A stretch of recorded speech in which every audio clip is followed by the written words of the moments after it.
This week, NXT debuts the Thunderdome Jr., Storm and Moon do a double return, and it turns out Retribution is just a Slipknot cover band. Welcome to the Full Nelson Press.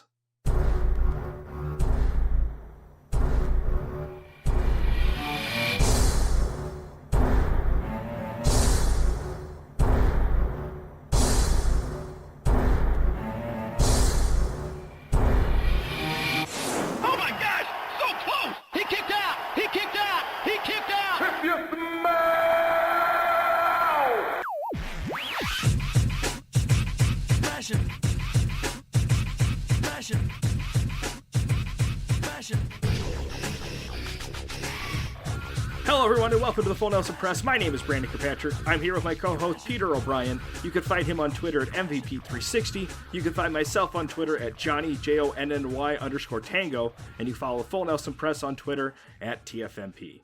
Pete, how you been, bud? Been doing good. Watching a lot of wrestling. Let's get into it. First pay-per-view of the night, because we're going to be talking about two events tonight. First is Clash of Champions 2020. The first match of the night, the Smackdown Tag Team Championship match. Shinsuke Nakamura and Cesaro put their titles on the line against Lucha House Party. This was on the kickoff show. Man, Cesaro put way too much work into this for it to be on the kickoff show. He's too good. It's another one of those. He's too good, and I could not get into the match due for the solely fact that it was on the pre-show, and you have two of the most talented, decorated wrestlers like throughout the country, and this is what they have to do. Like, I'm sorry, that was a terrible way to start Clash of Champions off.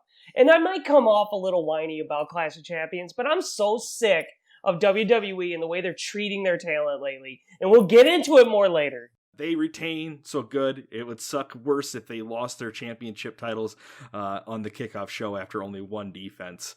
But first match of the actual pay-per-view is the Intercontinental Championship triple threat ladder match. Jeff Hardy, AJ Styles, and Sami Zayn. What you think about this one, Pete? Well, it happened. Jeff Hardy decided. What do you mean it happened? This was awesome. Oh, cool your jets. Okay, it was good. I will give him that this match was good. Jeff Hardy, what are you doing, dude? Like, you just signed your contract, and that's why you're going to do it, is just injure yourself. The dude took some nasty bumps. Now, granted, I'm always, fine with nasty bumps. I do dig the more extreme, because I feel like a lot of the ladder matches and stuff have just been really weak. They've just been lame. I want to get you a t-shirt that says "Fine with nasty bumps." Yeah, I am. All right. And there was the one where he was laying on the ladder and it flipped up over the turnbuckle was the one I was like, okay, that didn't look where right. he was laying upside down at the end of it. Yeah, I loved that one. That may have been my favorite spot of the whole night. Yeah, that was a good spot. I'll give him that. So that was cool. Sami Zayn winning, thank God. If they were not going to give him back the belt, but already I've forgotten about Sami Zayn being the title holder. I just feel like there's so much that is being left out there with these great wrestlers and these stories that I'm just like, yes, Sami Zayn won, but when he won the following night, it was just kind of like, yeah, he won. Could we build up some other stars other than Roman Reigns, please? Well, not only that, but then they made him defend his title again, I think, against Styles, which really just cemented that they still didn't think of him as, the true champion. And this goes to the sheer point on how am I supposed to get excited, geared up, and ready to watch these pay-per-views when I'm going to see it the following night. I'm going to see the same exact things, which is why it's so hard to be like, yes, I'm amped for this. No, I'm not. I'm not amped at all. Because guess what's going to happen? We'll see the replay on Monday, and then we'll see another match right after the replay is played. It's too much. I think the other frustrating part to it is that you can see that WWE knows how to do this. We'll get to it later with Roman Reigns, but you can see how you could do actual character development, give someone proper TV time, and make something good for not just one wrestler, but the whole roster. Exactly. So yeah, Sammy retains. I like the tomfoolery with the handcuffs. It was different. It was unique. Oh, the ear. Yeah, the ear thing. Dude, let's can we just for 2021? Can we just leave Jeff Hardy's ears alone? Yeah, like that. I mean, he got a 2-3 year contract, and I think it should say in there. Let's stop doing stuff with his earlobes. Yeah, I'm down. I'm down with that. That's okay. Well, that's definitely okay. Let's jump into the next match. Raw Women's Championship match. Asuka versus Zelina Vega. Asuka makes quick work of Vega. She retains. Zelina, she wasn't bad, but she just didn't look like a championship contender. But nobody really, cared. That's the thing, is, there's a match where you obviously knew the outcome. No way Zelina Vega was going to beat Asuka just randomly. Right. I mean, because WWE has never pulled that trigger, at least with someone who isn't as well known as Vega. She hasn't really done a lot of wrestling, so why would Asuka lose to her? Right. Yeah, it was fine, but Vega needs to be more in the ring, and we need to get more behind her than throwing that match together.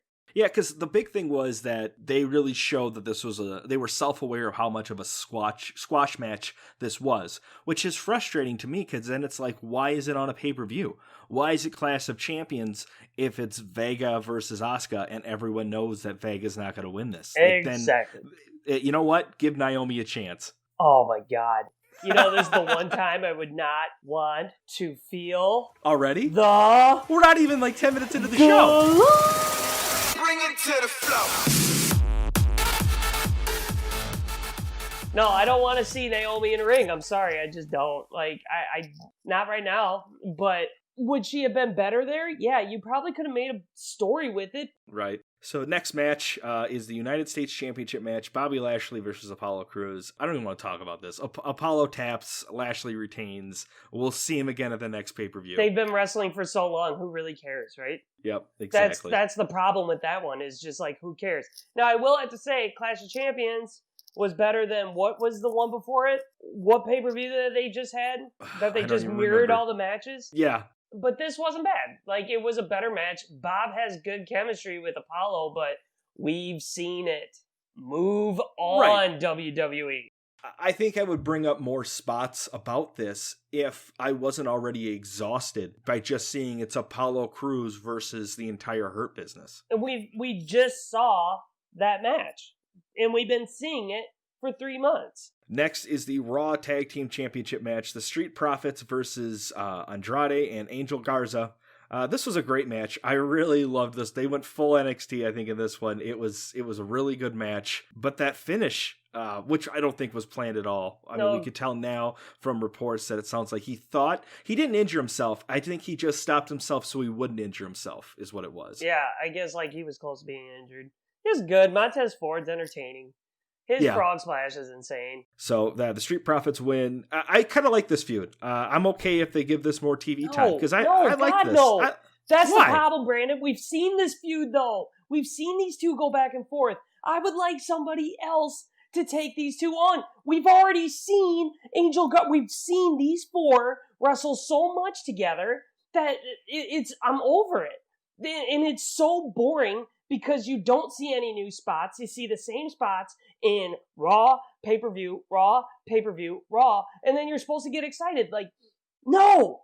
Move on. I think the big problem right now is that they're not using half their roster right now. And that's because the thing. Everyone's either out on quarantine, doesn't want to work because of the pandemic going on, or I think WWE just looks at it as a way of, let's just be safe this year and just keep, and it's something they've been doing for years, but I think it's really shown itself this year with how much because the Viking Raiders, if they're not taking on the Street Profits, they're on Raw Underground. It's one or the other every week. Yeah, but the thing is they're really good, and the Viking Raider War Experience should be actually fighting people, not doing this Raw Underground. Unless they're actually going to push this Raw Underground, which, by the way, I don't even know what they're doing with it. There's nothing to it. And there's no consistency with it. No. You could show whatever the guy is, what's his name, Ronan or Rowan from the Viking Raiders. They show him as this bare-knuckle boxing guy on Raw Underground. He looks badass. And then they'll have him as a comedic relief on Raw or Smackdown. Nothing's consistent there. So again, it goes back to, I don't know how much stock I should put into this character, because I like what they're doing with him in Raw Underground, but I don't like what they're doing with him for 90% of the rest of the stuff I see him on television for. That's a big travesty with it. But yeah, I hope this is done. I'm so over this one. I'd like new blood, which, by the way, afterwards it looks like Cesaro and Nakamura challenged them. And these belts need to come together, because who really cares? WWE, your tag team is in disarray. It's a mess. Fix it. Get rid of some belts. Let them cross-promote. And just get a good tag team division. Because what AEW has proven, People really like tag team matches. And I it think is that's a good idea. okay to have people be on a tag team. Just make it worth it. Because right now it isn't. It's pointless. No, I agree. I kind of like what they did with the Undisputed title, where it was every pay-per-view it switched shows on where it was defended, and I think that would actually work in the tag division. Yeah, I'm fine with that. As you can see, folks, I am not happy with WWE right now, and I'm going to lay it on real thick because we are not done. So hold on to your butts. So just like every show. No, I usually can find like a little comedic relief, but I think like these past couple times I'm sitting there watching these pay-per-views and I'm like, I hate everything I'm watching. I've already seen this match countless times. Even my fiance walks into the room and says, haven't you seen this match? Like I've walked into the room and seen this. And I'm like, right? Maybe this will cheer you up. It's the SmackDown Women's Championship match. No, it won't. Which is originally scheduled was Nikki Cross versus Bayley. Nikki Cross is not medically cleared, probably under quarantine, which would make sense. So Asuka comes out because I guess she's got spare time because it was no work at all for her with Zelina Vega. Yeah, and then, of course, was Bayley going to lose to Asuka? No. Right. And even if some people had like a little glimmer of hope, I'm a big Asuka fan, but like I was just like, she is not winning this.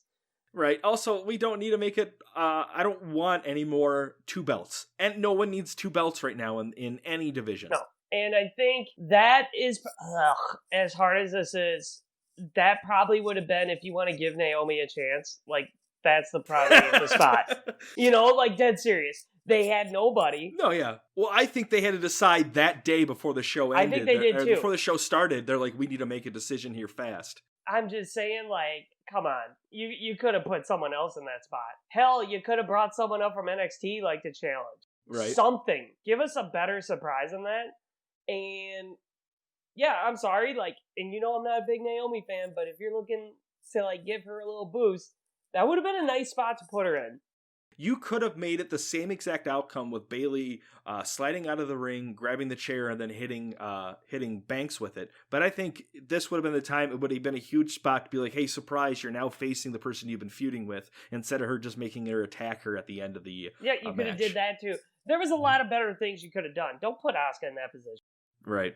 Next is the ambulance match for the WWE Championship. Drew McIntyre versus the Viper, Randy Orton. This was a hard-hitting match. I liked it. I'll say this. I don't think I've watched a single ambulance match ever that I've liked. And this one was, I will give it at least entertaining. The walk down memory lane was cool. Yeah, Orton getting all of his comeuppance from Flair, Christian, everyone, a big show. That was fun. Yeah, it was fine. Yeah, it was good. Like, when he flipped him onto the windshield, that was sweet. But, you know, Randy Orton matches, and they're just slower. And, you know, the 5-minute walk from, like, the front to the back, the 10-minute walk from the back over to the ambulance, like, you know, I think that's the part that takes people out of Orton matches. Like, he's good, but he's just so, like, slow. And I'm not asking him to, like, do flips and all this stuff. Just, could you do something other than just the straight punch to the head? Even, like, throw him, like, out the window or throw him down the hallway. Do some more action if you're going to do that. And you can do that safely. It did drag on, I thought. Like, it was a long match. Well, I would say both the last 2 matches were way too long. Yeah. And I think that's because they had to probably cut Asuka and Vega down a little bit, and then they had to completely redo Bayley versus Cross. Plus, we were also supposed to get Jax and Shayna Baszler were supposed to defend their titles against the Riot Squad tonight, and then they ended up canceling that last minute, which rumor has it's because of the whole COVID thing. Yeah. So I think they were really just grasping at straws. But again, you own the network, dude. If you want to close it a half an hour early, close it a half an hour early. Don't waste my time. Are okay with that. Yeah. We are okay, aka NXT. We're okay with short pay-per-views. We are fine with them. I did like the double punt to the head or whatever. That was cool. Mm-hmm. I hope Randy Orton comes back like more intense. But, you know, then it followed up on Monday. He was a janitor and beat everybody up. And I'm like, okay. With his night vision glasses? I would have been happier just keeping Orton off TV for a little bit. It's okay to, like, not have people on TV all the time. It's okay for them to skip a week. Do some, like, little promo. Like, God, Dominic and Murphy and Rollins, get that off TV. I am so over that storyline. I agree. It sucks because Dominic could be really good, but like, where are you going to go with him next? Vince only sees this story. He doesn't see how he can now use Dominic somewhere else because apparently this is all Dominic's world. Well, it's not even about Dominic anymore. It's Ray's daughter now. That's Vince's tunnel vision of just these 4 guys are going to work for the next 6 months instead of just like, let's do the olden days and interject some people, but whatever. It was good. McIntyre needs a lot of props for holding the championship during COVID. Like, I'm sorry. He's putting that belt up, and he has been making good out of some matches. I agree. His matches have a good feel to them. I do like Drew Mac a lot, so... I think adding Drew McIntyre to a match just gives it that main event feel right now, which is crazy considering how wrestling is just so out there because of the COVID going on. Yep. Like I really want to see who he takes on next. I don't want it to be like Robert Roode. I don't want it to be Randy Orton again. I want to see something cool. Because it's October starting, so we're like 3 months away from WrestleMania season starting. Like, what are we gonna see at WrestleMania in April? Are we really gonna see Dominic and Mysterio? Is it gonna be Orton and Edge? And who's Drew gonna be taking on? Like, there's so many just unknowns right now because we just don't know what direction they're gonna go with any character other than Roman Reigns. But let's get into it. It is the final match of the night. Roman Reigns puts his Universal Championship on the line against his cousin Jey Uso. I didn't know this was for a tribe. I guess it was. It was weird. I know some people really liked it, and don't get me wrong, I did text you saying I do like heel Roman.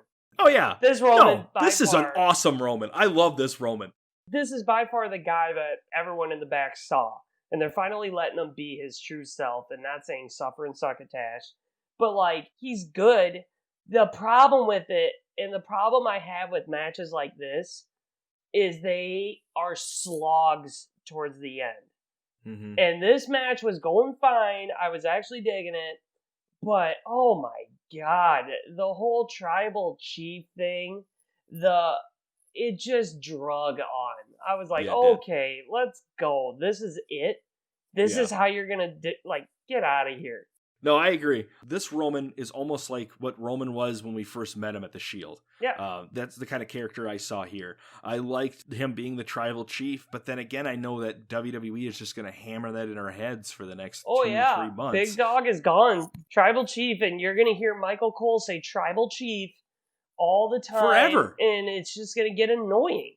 So, no one thought Uso was going to walk out of this whole title. No, but I thought there was going to be a better fight, at least. Yeah. I thought there was going to be more offense for Jey Uso, but they just railroaded him. Yeah, because Jimmy comes out to almost like throw the towel for him. Yeah. Like, the whole thing was just, man, they really could have cut it down. Is this what you want, Oos? Oos, brother, Oos, tribal chief, Oos, huh? Oos, ons, oons. It just kept going. I'm like, just lock it up, ref. Like, he ain't moving. Just call it. Roman retains, and they end the show. No retribution. Let's talk about retribution, Pete. Why? Because since the last time we talked about them. Are they popping in? Wait a minute. Oh, no. We don't know. So Retribution, they've now unmasked themselves. We know that it is Dominic Djokovic, Dio Madden, Shane Thorne, Mercedes Mendez, and then was it Maya? Maya Yim. That's it. They all have weird names too. T-Bar, Mace, Slapjack, Reckoning, Retaliation, and Butt Sniffer. You have to figure out which one of those are fake. Did they sign that when they got their contract? Well, their second contract, because they were already under contract. Yeah, so one of them tweeted that WWE offered us a contract because it was financially cheaper than all of the security guards we keep injuring. Come on, dude. And then they're like, Retribution, be afraid. And this is comical. This is so dumb. It's so bad. The worst about Retribution is, one, they haven't shown up to any pay-per-views to, like, throw off anything. Well, these guys just, like, go, nope, we're only on Raw. And we really don't care about anything. But when we show up, we'll show up at the beginning and everyone will run scared, and then we'll just continue the show after we leave. Like, get out of here. Exactly. I almost hope that they at the draft, I hope that they split them up. That would be great. The retribution gets broken, so then Rhett is in Raw, and then Bushin is in SmackDown. Yeah, this is a big whiff on WWE's part. Which is weird, because, like, one thing I'll give props to WWE about is they do a pretty good job at debuting wrestlers. It's just following through with it. This is just straight up just fucking mucking through the mud. Have they, though? Keith Lee was kind of a letdown. That was kind of a mess. Well, but I'm talking about just him overall just joining, even NXT is what I'm talking about. Like, they do a pretty good job, unless it's Mike Kanellis, of doing a pretty good job debuting anybody on any of their brands. Yep. Yeah, let's move into NXT 31. We're not even naming them anymore. Tonight's show was brought to us by the Capitol Wrestling Center in Orlando, Florida, which is almost like a mini Thunderdome. What do you want to call this, Pete? Like the Rumble Dome? I actually dig it. I like it a lot more than the Thunderdome because it's dark still. It's dark. There isn't too much lights. They got some people still there. Like, it felt better than, like, the Thunderdome is nicer too, like, nice, but I think the little dome is better. Whoever keeps slapping on the plexiglass, fire him. Let him go. They don't need him anymore. It's super loud. Get off to the kickoff show. Corey Taylor from Slipknot, he's on the pre-show. He calls Finn Balor Finn Balor, so that's a thing. Well, he's from Iowa, dude. He doesn't know how to talk. Right. Wade Barrett is on commentary. He's now signed with NXT. Did you see, though, that him and Beth Phoenix were... Yeah, so they just had two interns sit in their seat and say nothing for the whole night? They had Stephanie Bonks, which is a knockoff Sasha Banks, and then they had, like, the French announce team there. And they were trying to throw them over like they were the actual announcers. I was like, oh, wait, that girl's not talking, and that's not Beth Phoenix. Who, is that Sasha Banks? First match of the night, the North American Championship match. Damien Priest takes on Johnny Gargano. It was a fast-paced match. They had to hurry up. This was only going to be a 2.5-hour pay-per-view, and they knew it. So they really just went as fast. You know what, though? Priest is kind of growing on me. I kind of like him a little bit more after this match. He's gotten so much better. Yes. I don't hate him. At first, I was like, this guy's laughable. And the more I watched him, and I said it started with Balor's match. I think he really came into his own that match. Then he won the belt, and I'm like, okay. I'm digging Priest. He's fine. Like 6 months ago, you and I were making fun of him. Yeah, the Damien Deacon. But, he's now full on Priest, and we really appreciate it. Hey, good for you, bud. It's cool that he went against Gargano, because Gargano could really sell his moves and his power. I'm so sick of Gargano, but it was good. I liked the match. I thought it was entertaining from start to finish. One thing that really pissed me off about the match is that I think something happens where Priest falls into the security, and then off camera, because the cameraman doesn't know what he's doing, ends up giving Priest a low blow. But why is there security there? Because it's intense. There's no crowd. I mean, everyone there's an employee, right? Were there? I mean, those were all employees. But they were there. You don't need security. Pete, do you need security from coworkers? Dude, if I'm on the roster, I'm trying to make a spot, I might jump the barrier. I might, take over and be like, Vince, look at me. Actually, Triple H, look at me, because it's NXT. You never know. It's a good move, Triple H. Way to keep it locked out. Why then, at the main event, someone just shows up and throws Cole over the barricade? We'll talk about it when we get there. Okay. All right. So yeah, this was a good match. Priest retains. Good for him. Yep. Next match is Kushida versus the Velveteen Dream. Another good match. Really another good. Fast-paced match. I really like this one. I was surprised that Dream actually tapped Kushida. No, he didn't. He got tapped. He didn't tap Kushida. No, he tapped to Kushida. Yeah, there you go. Yeah, that's what I said. No, you didn't. You said, I can't believe he tapped Kushida. Well, I guess we'll never know because we never recorded. But anyways, it's hard to get behind Pat Clark anymore. Just because of like where he's come from. He's good in the ring though. Like he knows how to work with people. And I'm like, I thought this guy was going to get like shot right up to the top. But that little cloud that's hanging over him makes it really hard to like get behind him. We haven't really talked about it too much. But yeah, there are like some allegations against him being about like with minors and things like that. Like it's not good. It's hard to, you know what I mean? It's really hard because like WWE, they're still using them. They're still like they put things out saying that they don't believe any of this information's true. But then we keep seeing more reports from more credible resources, and it's just like, man, I don't know what to think about here. But yeah, I'm glad that they gave it to Kushida. I'm glad he got the win here. In fact, I don't think Velveteen Dream has gotten a win since any of this news has come out in the summertime. I don't. When was the last time Velveteen won a match? Wasn't it the North American title? Yeah, and then he lost it. Yeah, but I don't think he's won. Like, seriously, I think that was his last win. Right, because they keep putting him, like, they put him in the ladder match before for the title, and then they automatically kicked him out of the arena. We get to the Cruiserweight Championship match. Santos Escobar takes on Isaiah Swerve Scott. This match was all over the place. These guys were jumping from anything they could. I really liked it. But then Escobar's cronies come out, and then this guy named Ashanti Adonis, I think. Adonis, that's it. He comes out to help. And none of these characters I cared about, so it didn't really mean much to me. It's good. It was a good match. There were some times they were going a little too fast, and you could tell, and they kind of like stood there awkwardly, which happens if you're trying to do like high flying stuff all the time. But there's a lot of times I watched this one. I caught him a lot, like just standing there waiting for the move to happen, and I'm like, yeah, that didn't look good. It was still good. It was. I mean, I've never watched a Swerve Scott match, and I've never watched Escobar, the other guy, but his entrance is really his entrance is really cool. I do like the new I dig his entrance. Yeah. And the problem is like a lot of the times cameras will cut away to the guy getting ready, but for some reason, and that's fine, I actually dig, so it's like a double-edged sword. I like the camera not switching 24/7, but the problem with doing that is you guys have to be more prepared knowing that the camera's on you, and you can't just stand there. I agree. I think, because I said it earlier, like, they cut away from Gargano giving Priest a low blow, but there were not a lot of camera cuts tonight. Even a lot less than there are when they normally do NXT shows. Like, NXT cuts it back a little bit more than Raw and SmackDown, but they really cut it back. I don't know if that's because of the new arena that they're working with. But yeah, there definitely was timing issues. Like, it looked like one of them was lagging at some point. But yeah, the no cutting of the cameras, like, was a godsend. It made watching these matches so much better. Especially for the main event. Yeah, oh my god, right? So let's get in to the second main event of the night, the NXT Women's Championship. Io Shirai puts her title on the line against Candice LeRae. This was an alright match. Again, I think there was a lot of pacing issues with this one too. Still, it was fun. I liked Gargano coming out. I'm sure you hated it. But I liked all that. Gargano comes out with a referee shirt like he knew she was going to knock out a ref anyways. And I love that about the dynamic between the two.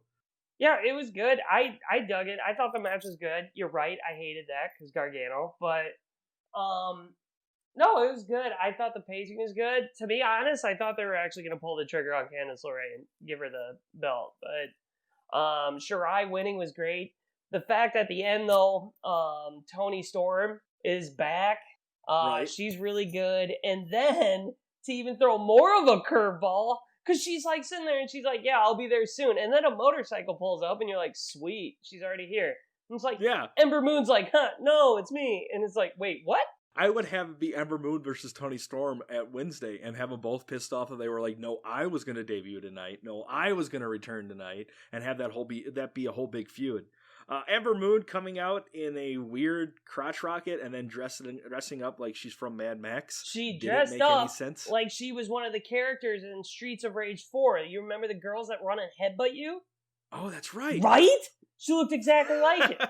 You're right. I didn't even think about that. I saw it. I was like, oh my god, Streets of Rage characters. I hate those enemies. They're the worst enemies. Hey, congrats to us. Yeah. We beat Streets of Rage 4. We did beat Streets of Rage 4. So suck it, everyone. In your face. Yeah. What'd you do with your life? Exactly. Io Shirai retains. Who do you want her to see first take on, Storm or Moon? She's going to take on Moon, and then I think Toni Storm's taking the belt. Oh, I think you're right there. Yep. I think that's probably how it's going to happen.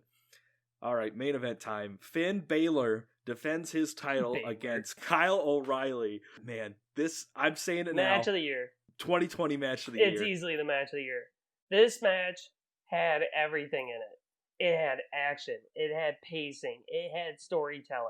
It had the whole someone's hurt. They both were hurt. They sold everything. Dude, that spot where Balor kicks him in the stomach, and then he like pushes away from the ref, like I can't take anymore, and just collapses. Yeah, was the best part of the whole thing for me. And then like, they that just is kept just selling amazing it. storytelling. Yeah, and here's the thing: what is so contrasting from the WWE main event to the NXT main event? We knew both times who was winning this. I did not think Kyle was gonna win the NXT title. I knew for a fact he was not gonna win it. I knew Jey Uso wasn't gonna win it. But just how the storytelling and the match they put on, it was insane. The whole time I knew Kyle wasn't going to win, but I still was on the edge of my seat the whole time, just seeing how much more these two could do. I loved this match. I cannot praise this match enough. That match was seriously, yeah, you're right.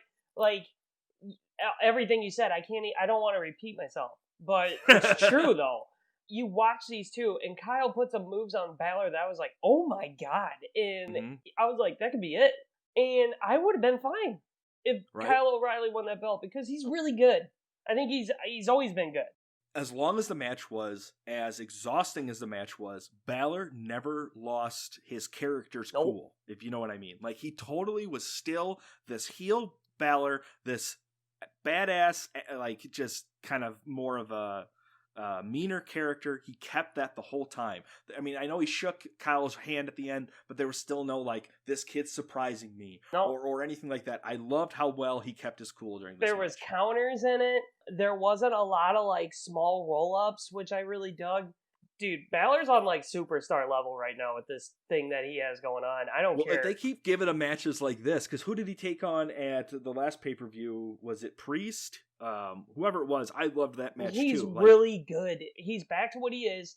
He doesn't have Michael Cole just word vomiting the shit out of his name and telling him he's a the Demon King. Like, he's back to his natural character, and you don't have the stupidity of the main roster ruining him.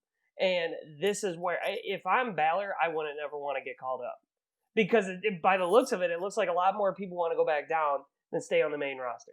Oh yeah, especially now that it's pretty much its own roster. Yeah. It's no longer, it's a third brand now. And I'm okay with that. I am completely okay with it. And you know how much of a fan I am of Adam Cole, but this whole thing at the end where they just threw him over the turnbuckle, I thought, what a stupid, bad taste to take away from how amazing this match was. What a stupid thing to do. Why not just end it with the match? We're always talking about how it'd be cool if there was a cliffhanger. Like how the women's match, there's a cliffhanger there. You're like, there's like 3 people now that could be in title contention. But there's a balance there. That was actually not bad. This match here could have signed off, and I would have been like, nice. Like, yes. You know? And I would have saved the Adam Cole thing until like Wednesday. Exactly. We're always talking about how they got to continue stories with other people. You know, it happened. I'm glad there's something going on with Adam Cole, because to be honest, I didn't know what was going on. But so I don't know who this Ridge Holland guy is. He's from the UK, isn't he? He might be. That's maybe why I haven't seen much from him. Yeah. And I don't know what they're going to do with this whole, like, people are saying, like, oh my god, they're bringing the Bullet Club back with Balor and Cole, and I don't know if that's going to eat up the Undisputed Era, but I don't think that needs to happen. I like Balor and the Undisputed Era being as far apart as possible when it comes to teaming up. I don't want that. Yeah, I don't want it, but I wouldn't hate it. And shut up. No, I'm dead serious. I like Undisputed. I think it's great. But I also loved Balor in the Bullet Club, and he had his group, and he was awesome. And if you do it right, I'm okay with it. But the problem is like, you gotta keep Balor with this character. As much as it was cool when the Demon came out, and he came out with that cool paint, this character is by far this is much top, better. This is top Balor for me. I agree with Love you. it. Like, this is top tier Balor right here. So who won, dude? NXT. Dude. WWE Get out of here. NXT? Get out of here. Don't even finish that one. Get out of here. So speaking of WWE, the draft is coming up. Well, hold on. That's it? You're just going to gloss over the fact that NXT won? You're just like, oh, but there's a draft. Dude, NXT always wins. Okay, good. All right, now you can go to the draft. That's what I'm saying. Like, what do you want to say? Like, oh yeah, you're right. Asuka did pull double duty, but that Eshirai, hot dog. I like hot dogs. You know what? I do too. I had a hot dog 2 days ago. It was great. You keep posting hot dog shit on your Facebook. Yeah, it's pretty gross. I don't know. It's disgusting. Pretty awesome. Shitty food porn on Reddit. That's where I find it. Oh, really? Yeah. Okay. These people have some concoctions. If you forget one of those words and you find a different Reddit, that's on you. Yeah, that's not my fault. So yeah, the WWE Draft. Out of all the drafts we've had, I think this is the first time I want to say I don't think we need a draft right now. Yep, don't need it. Don't see the point of it. Don't know why they're doing it. I love the draft. I'm always excited about the draft, but Rollins being the Monday Night Messiah, Roman being the top dog on SmackDown, Drew being on Raw, if anything, I just want to see a bunch of mid-cards shuffle around so we can make some new tag teams. But I love where all the top stars on all three brands is perfect. Yeah, and the fact that now you got Bliss, who joined Balor, I think that's awesome. You mean Bliss joined Bray? Bray, not Balor. But you know what? She should join Balor too. But shut up. No, this draft, who cares? Who cares? You're just trying to grab ratings and it's just not working because you haven't built up any stars. Like back in the day when there was SmackDown versus Raw and you saw like The Rock go to Friday, like you were like, oh my God. Like, there were stars. There are no stars anymore. You have 2 stars. The heat we see at Survivor Series every year of these brand supremacy, that was the whole year when it was Raw and SmackDown, you know? Like, and that's the other thing that I don't get about this whole, like, the draft things. You mean to tell me that someone's going to get drafted from Raw to SmackDown, and in a month, or in 2 months, they're going to be solely, I'm Team SmackDown, I want to beat everybody on Team Raw. Like, I just saw you on Raw 3 months ago. That doesn't make any sense to me. There's no, like, allegiance to a certain brand. Well, you don't need to do it like that. It's more just like, hey, like, our brand is going to beat your brand. Like, guys, you get a bonus if you beat that brand. Like, do something like that. That's cool. Like, that. You can't say, like, my friends are over there. It's just more like, hey, if you win, we'll give you a bonus, and it'll give that a little more steam. I agree. I think that would be a good idea. Thank you. All right, Pete. Who is your dud of the week? I will say finishing moves. What the hell is going on? This is stupid. Don't have finishers if they're going to kick out 3 out of the 4 times. Like, this is getting old. I talked to a buddy about it, and it's literally like if someone does a finisher, they're going to kick out because if you look at where they're at in the match, like, you can clearly tell if they're going to kick out or not. Which leads to beg, what's a finisher? Why even have one if you can never use it? It's getting old, and I love NXT, but you guys are the worst about it. Like, they are the worst about finishers. And I think that's why Kyle O'Reilly and Balor's I love the match, because I can't recall, but I don't think they used their finishers on each other until the end. No, they did. I would say each person used their finishers at least. I don't even know what. No, I don't Kyle think Balor O'Reilly's... did. I think he missed his coup de grace. He missed it. You're right. He never did try did using it. And so there are certain superstars who have a protected finisher. You know, Roman Reigns' spear is for some reason, that one's the most devastating one. See, the only one I really But the Claymore kick, is no one kicks out of. The RKO. I think that one is like one of the only ones where I'm like, I could see how that's a killer every time. You know, Roman Reigns will do the one where he runs off the ropes and spear him. And I'm like, okay, that looks more devastating than his actual spear. And I'm like, no way you're kicking out of that. That's fine. That makes sense. But finishers, dud. Let's clean this up. If you don't want him to win like that, then have him do other moves to have a near fall. Well, I'm going to go with the tribal bitch, which is Jey Uso. Yeah, that's fine. For stud of the week, I'm going to go with Kyle O'Reilly, because he kind of knocked it out of there. Like, I expected that from Balor. Oh, O'Reilly. Auto parts. Bwamp. Yeah, I was going to put them both up. I was going to do Balor and O'Reilly. You get Balor.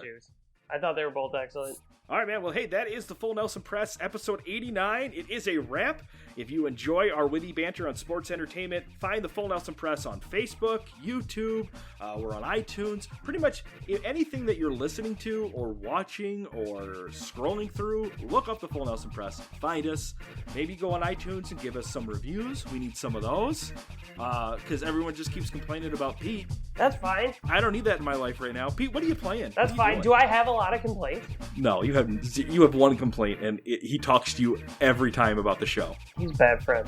It's this guy. What am I playing? I got Call of Duty reinstalled again. Yeah, we'll play it a little. Hot Shots Racing, folks. It's on the Game Pass. It's one of the most fun racing games out there. Love it. And then what else did I download? We played a little Tony Hawk last Oh week. yeah, I've That been was playing fun. Tony Hawk. I created my character, and I've been going through so I can get my points up and play you with my guy. It's going down, bud. Hell yeah. All right, man. Well, hey, go watch some wrestling. Yeah, I bet.